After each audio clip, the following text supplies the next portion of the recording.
Hi friends, December 5-ാം തീയതി Pushpa 2 release ചെയ്യുന്ന വിവരം നിങ്ങളെല്ലാവരും അറിഞ്ഞു കാണുമല്ലോ.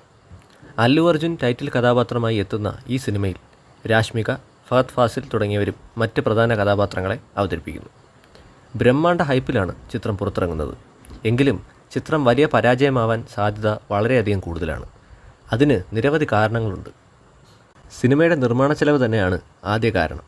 ഈ സിനിമയ്ക്കായി ചിലവായ മൊത്തം തുക ഏകദേശം 500 കോടിയാണ്. ഇതിൽ തന്നെ അല്ലു അർജുൻ കൈപ്പറ്റിയ തുക മാത്രം 200 കോടിയോളം വരും. ഡയറക്ടറായ സുകുമാർ കൈപ്പറ്റിയത് 50 കോടിയും രാഷ്മികയും ഫഹദ് ഫാസിലും കൈപ്പറ്റിയത് 10 കോടി രൂപ വീതവും ആണ്. ഇത്രയും മുതൽമുടക്കുണ്ടായിട്ടും നിർമ്മാതാവ് സേഫാണ്. കാരണം സിനിമ മൊത്തമായി വിതരണക്കാർ പൊന്നും വില കൊടുത്ത് സ്വന്തമാക്കിയിരിക്കുകയാണ്. 212 കോടി രൂപയ്ക്കാണ് ആന്ധ്രയിൽ സിനിമയുടെ വിതരണാവകാശം വിറ്റുപോയിരിക്കുന്നത്. അത് തിരിച്ചു പിടിക്കണമെങ്കിൽ കുറഞ്ഞത് 350 കോടിയെങ്കിലും ചിത്രം ആന്ധ്രയിൽ നിന്ന് മാത്രം കളക്ട് ചെയ്യണം. രാജമൗലിയുടെ RRR സിനിമ പോലും 370 കോടിയാണ് ആന്ധ്രയിൽ നിന്ന് കളക്ട് ചെയ്തത് എന്നോർക്കണം. ഹിന്ദിയിൽ 200 കോടിക്കാണ് സിനിമയുടെ വിതരണാവകാശം വിറ്റുപോയത്. ഹിന്ദിയിൽ ഈ സിനിമ മുടക്കുമുതൽ തിരിച്ചു പിടിക്കണമെങ്കിൽ 500 കോടിയെങ്കിലും മിനിമം നേടണം. അതായത് ബാഹുബലി 2 ഹിന്ദിയിൽ നേടിയ കളക്ഷൻ.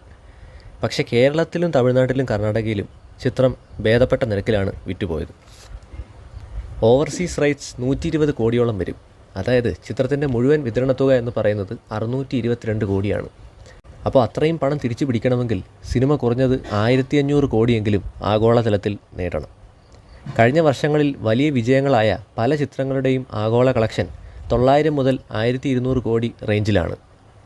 അതുകൊണ്ട് തന്നെ 1500 എന്നുള്ള സംഖ്യ നേടണമെങ്കിൽ ചിത്രം ബാഹുബലി പോലെ ഇന്ത്യ ഒട്ടാകെ തരംഗമുണ്ടാക്കണം. അതത്ര എളുപ്പമുള്ള കാര്യമല്ല. പോസിറ്റീവ് റിവ്യൂസാണ് സിനിമയ്ക്ക് കിട്ടുന്നതെങ്കിൽ സിനിമ വലിയ വിജയമായേക്കാം, എസ്പെഷ്യലി നോർത്ത് ഇന്ത്യയിൽ. പക്ഷേ സമ്മിശ്ര പ്രതികരണം ലഭിച്ചാൽ പോലും സിനിമ സൗത്ത് ഇന്ത്യയിൽ വലിയ പരാജയമാകും. RRR സിനിമ പോസിറ്റീവ് റെസ്പോൺസ് വെച്ച് പോലും ആന്ധ്രയിൽ പലയിടങ്ങളിലും ബ്രേക്ക് ഈവൻ ആയിരുന്നില്ല.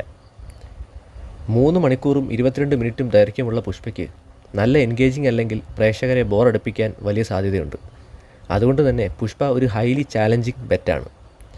ഏതായാലും പടത്തിന് മികച്ച റെസ്പോൺസ് തന്നെ വരുമെന്നുള്ള ഒരു ശുഭാപ്തി വിശ്വാസം എനിക്കുണ്ട്.